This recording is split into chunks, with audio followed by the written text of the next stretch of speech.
हम शुरू करें अपना अगला टॉपिक। डिमांड और सप्लाई को तो हम लोग पढ़ चुके हैं। और अगर डिमांड और सप्लाई बिल्कुल अलग अलग पड़े, अब ये आपस में लिंक कैसे करते हैं, यानी मार्केट कैसे बिहेव करती है, दोनों जरूर देखें। ठीक है, अब हम शुरू करने लगे हैं मार्केट का equilibrium.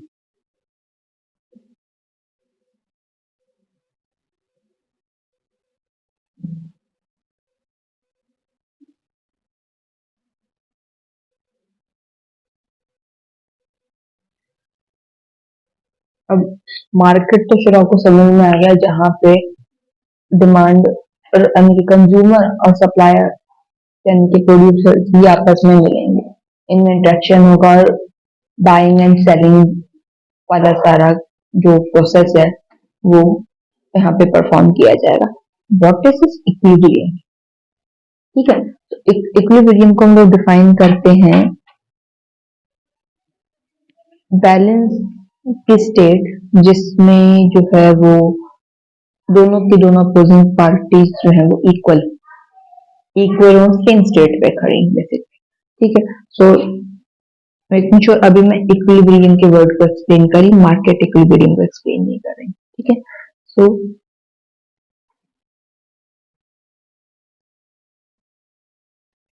equilibrium is a state of balance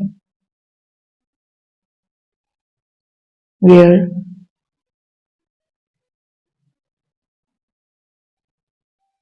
opposing forces are equal। ठीक है, तो वो स्टेट जिस बैलेंस का स्टेट बेसिकली जिसमें अपोजिंग फोर्सेस जो है वो इक्वल होगी, यानी कि डिमांड और सप्लाई इक्वल होगा। ठीक है, वो कीमत जिसके ऊपर डिमांडर पैसे देने को तैयार है और गुड्स खरीदने को तैयार है, और वो कीमत जिसमें प्रोड्यूसर बेचने को तैयार है अपनी गुड्स, वो दोनों सेम हो और क्वांटिटी भी सेम हो दोनों की, जिसमें ना तो प्रोड्यूसर का ज्यादा नुकसान हो और कंज्यूमर भी जो है वो सेटिस्फाइड रहा है, उसकी इनकम भी ज्यादा अफेक्ट हो, ऐसी कीमत। ठीक है, तो अब मार्केट के इक्विलिब्रियम को अगर मैं एक्सप्लेन करूं, ये तो मैंने आपको इक्विलिब्रियम का जो वर्ड था उसको एक्सप्लेन किया। अब अगर मैं मार्केट के इक्विलिब्रियम को एक्सप्लेन करती हूँ, ठीक है,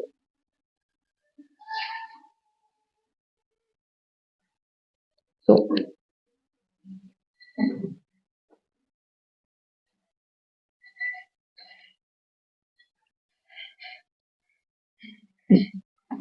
मैं घर में डेफिनेशन लिख के मैं फिर कंटिन्यू करती हूँ। ठीक है, तो ये मैंने डेफिनेशन दो लिखी है मार्केट के इक्विलिब्रियम की। तो मार्केट इक्विलिब्रियम कब अकर करता है, उसकी पूरा स्टेट यहाँ पे डिफाइंड है कि जब आपके पास क्वांटिटी डिमांडेड जो कि कंज्यूमर्स के थ्रू होती है वो बराबर होगी क्वांटिटी सप्लाइड जो कि प्रोड्यूसर्स की तरफ से होती है, लीडिंग अ स्टेबल मार्केट। ठीक है, मार्केट जो है वो बिल्कुल स्टेबल रहेगी, उसमें कोई अनबैलेंस नहीं होगा। जिस प्राइस के ऊपर डिमांडर को गुड्स चाहिए जो वो कीमत देने को तैयार है, उसी के ऊपर जो है वो प्रोड्यूसर सप्लाई करने को तैयार है, तो मार्केट में कोई भी डिस्टॉर्शन नहीं है। ठीक है, या फिर एक और बनती है कि मार्केट की इक्विलिब्रियम वहां अचीव होगी जहां पे क्वांटिटी डिमांड जो है वो कंज्यूमर की इक्वल होगी quantity supply bye producer at a specific price, एक स्पेसिफिक प्राइस के ऊपर। ठीक है, अब ये बिल्कुल स्टेबल मार्केट की कंडीशन करता है और इसमें कोई ना तो इक्विलिब्रियम के प्राइस को जरूरत है चेंज होने की, ना क्वांटिटी को चेंज होने की जरूरत है, बिल्कुल स्टेबल है। अनलेस कोई एक्सटर्नल फैक्टर का जो शिफ्ट है वो डिमांड एंड सप्लाई को शिफ्ट कर देगा। ठीक है, ठीक है, तो अब अगर मैं इसको ग्राफिकली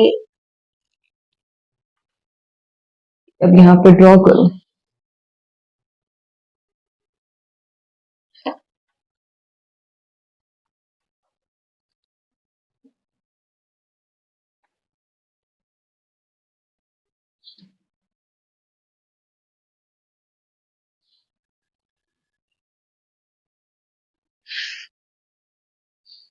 ठीक है। तो अब आपके एक्स एक्सिस पे क्यू एस आएगा या क्यू डी है, ठीक है, क्वांटिटी सप्लाइड और क्वांटिटी डिमांड हम लोग पहले करें।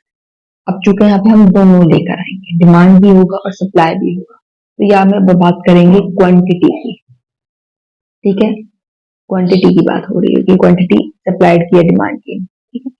अब यहाँ पे मैं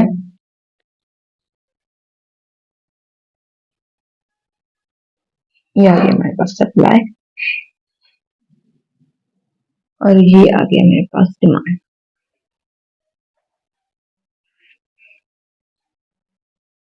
ठीक है।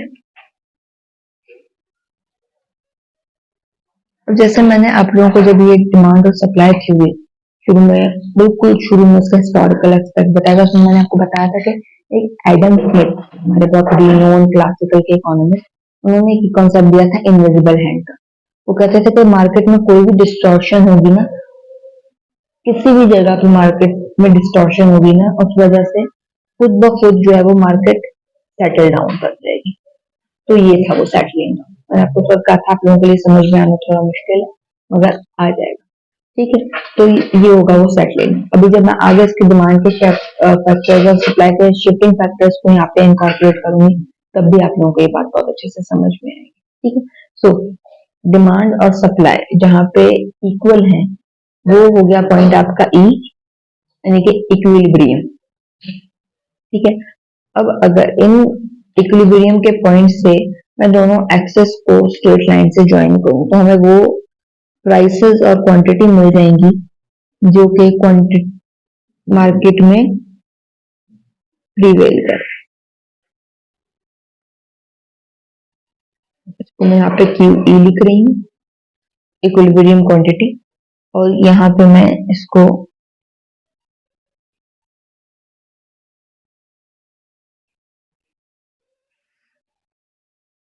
पीई, ठीक है।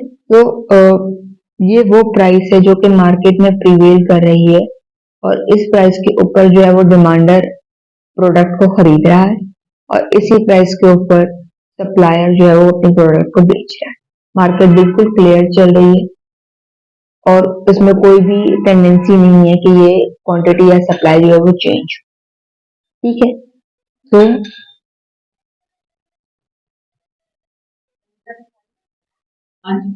PE is the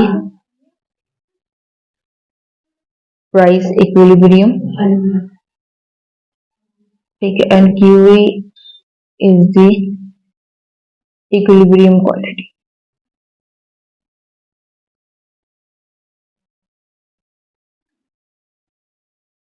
ठीक है। E जो है आपका इक्विलिब्रियम का पॉइंट है,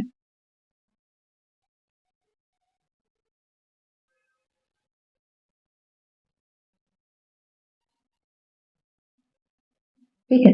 अब आप देख रहे हैं कि ये तो वो पॉइंट है ना जिसपे दोनों के दोनों स्टेबल चल रहा है, मगर आपके पास एक एरिया अबव भी है दैट इक्विलिब्रियम पॉइंट, एक एरिया इसके बिलो भी है। इन स्टेजेस को क्या कहेंगे, ठीक है। अब इनको भी डिस्कस कर लेते हैं साथ में। अगर आपकी प्राइस जो है वो यहाँ पे प्रिवेल कर रही है, ठीक है, फॉर एग्जाम्पल इसको मैं नाम दे रही हूँ P1। P1 पे अगर मार्केट में प्राइस चल रही होती, ठीक है, यानी कि इक्विलिब्रियम की प्राइस बेशक ये, मगर मार्केट में जो है वो कुछ लोगों ने जबरदस्ती ये प्राइस रखी है P1, ताकि लोगों को फायदा ज्यादा, प्रोड्यूसर्स को फायदा ज्यादा, ठीक है। तो ऐसी सिचुएशन में क्या होगा, हम देख रहे हैं कि यहाँ पे सप्लाई ज्यादा है और डिमांड कम है, ठीक है, यानी कि इस प्राइस के ऊपर क्वांटिटी की सप्लाई जो है वो ज्यादा होगी और डिमांड कम होगी, ठीक है। तो इस कंडीशन को इकोनॉमिक्स में कहते हैं एक्सेस सप्लाई,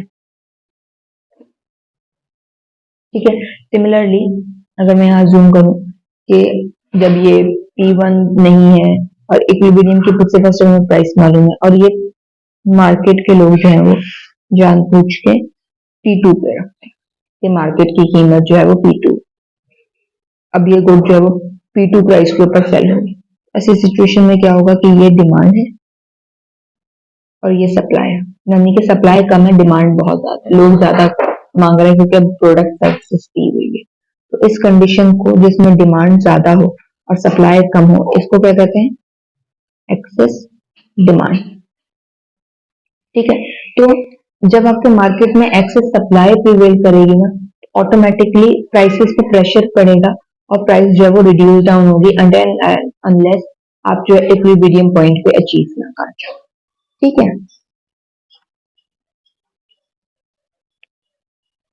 देखिए ये अगर आपके पास सप्लाई ज्यादा है तो ऑटोमेटिकली कीमत जो है वो कम हो जाएगी, तब तक कम होगी जब तक इक्विलिब्रियम अचीव नहीं हो जाता।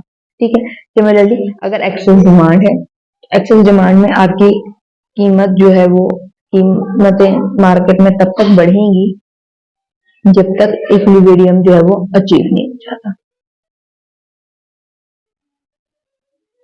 ठीक है, तो ये चीज जो मैंने आप लोगों को एक्सप्लेन की थी कि एडम स्मिथ कहता है इनविजिबल हैंड्स हैं और खुद ब खुद मार्केट जो है वो एडजस्ट हो जाएगी, खुद ब खुद जो है वो सारी डिस्टॉर्शंस और सारे जो एक्सटर्नल फैक्टर्स हैं वो खुद ब खुद मार्केट जो है वो स्टेबल हो जाएगी।